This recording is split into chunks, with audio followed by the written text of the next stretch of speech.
As far as if he were to make bond, regardless of the amount, you said that he was not going to be residing with you. No, because I have my daughter. And how old is your daughter? I have my 16-year-old and my 12-year-old. Okay. So you have two children under the age of 17. I have three. My youngest, my son is 11.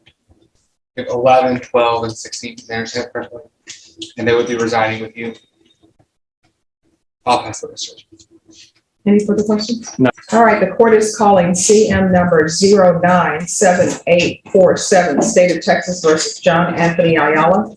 Can I have parties announced for the record for the state, Michael Villarreal for the state. for the defense? Alex Scharf for the defense. And are you John Ayala? Yes. All right, we're here. The the defense has filed a motion seeking a bond reduction. State, have you had a chance to review the state defense's motion, and are you ready? Yes, Your Honor, we are. All right, defense is your motion.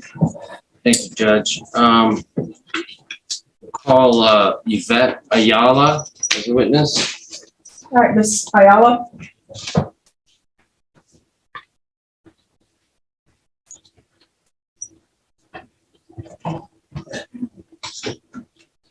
If you can raise your right hand for me, please. Do you solemnly swear or affirm the testimony you give will be the truth and nothing but the truth, so help you God? Yes. All right, you can lower your hand if you state your name for the record. Yvette Ayala. All right, defense.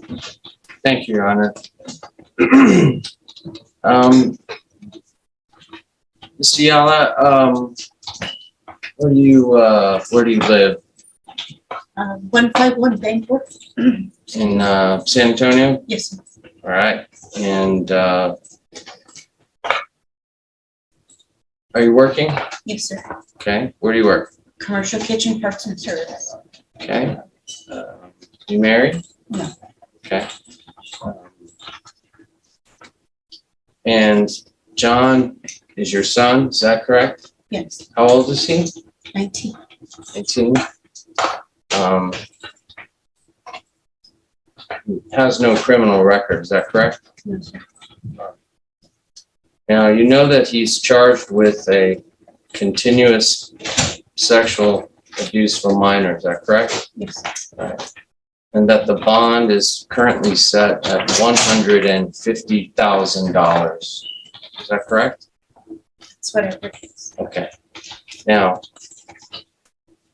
do you have $15,000 to pay to a bondsman or to someone to get him out on that high of a bond? No, sir. All right. Is there anything, property that you own or that you can, is there an amount that you can get together of money that you could put towards a bond to help to get John out of jail? I'm currently trying to sell my house. Okay. With the money that I get back, though, I'm trying to make sure I get my other kids set up. And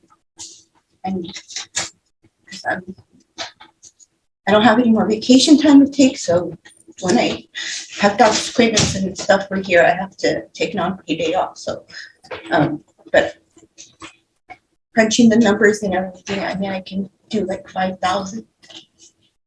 All right. And in the event that the bond is reduced or you're ever able to make it, where will John be living? With my grandmother. Okay. Are there any minors under 17 that live there? No. Not that I'm aware of. Is that your mom? No, it's my grandma. My mom's another option as well. Okay. There are places where he can live Yes. that would not violate any conditions. Yes. Okay. Pass the witness. Just a few questions. Ms. Ayala, you said you owned your own home? Oh, I'm still paying for it, but yes. You have a mortgage on your home? Okay. And the $5,000 that you said that you could come up with, is that are you taking into consideration other things, or is that just based on the sale of your home? That's based on the sale of the home, and after I pay off what I need to make sure my other children are. labeled, I need a place for them to live. If you were going to sell your home, where are you gonna live? Our plan right now is to sell our home, get an apartment. I would like to pay it for a year, because like I said, with my hours not meeting, I don't want to stress over eviction. So the 5,000 you're considering is in part due to you want to prepay a year your rent. As far as if he were to make bond, regardless of the amount, you said that he was not going to be residing with you. No, because I have my daughter. And how old is your daughter? I have my 16-year-old and my 12-year-old. Okay. So you have two children under the age of 17. I have 3. My youngest, my son is 11. You have 11, 12, and 16. Did I understand that correctly? And they would be residing with you. I'll pass the research. Any further questions? Nothing further, Judge. All right. Pass Party witness. next witness. We rest. All right, State. Yes, Your Honor. At this time, say we just offer state exhibit number 1, which has been previously tendered to defense. No objection. All right, then State's exhibit number 1 is admitted into evidence. Just give me a moment to read it.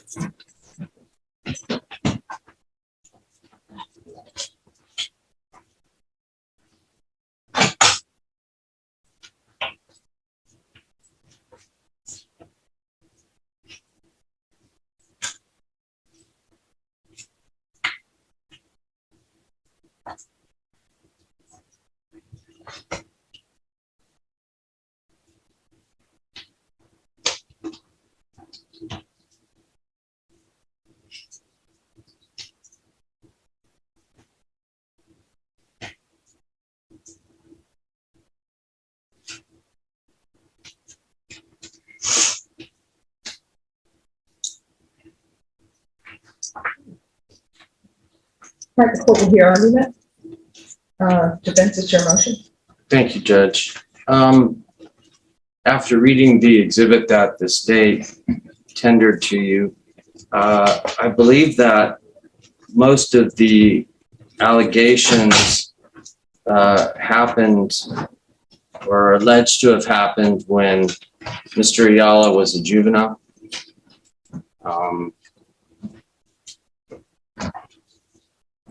To take that into consideration, that might have an effect on the jurisdiction of the case.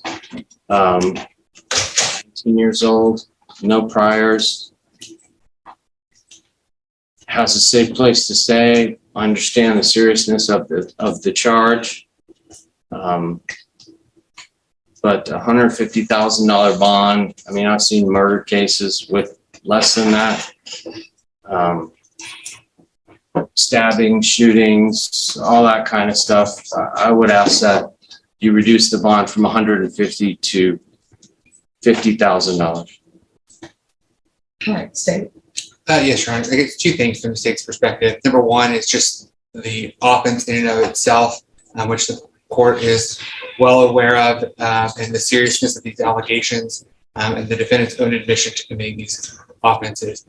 The court's well aware that juveniles go to prison as well for these types of offenses. So the fact that he was a juvenile doesn't negate the age difference in this case, which I believe is, if I'm calculating it correctly, would be at least a 9-year difference between the 2 individuals. Secondly, in determining what is the appropriate amount to set in this case, obviously the court's taking into consideration the ability for the defendant to make bond.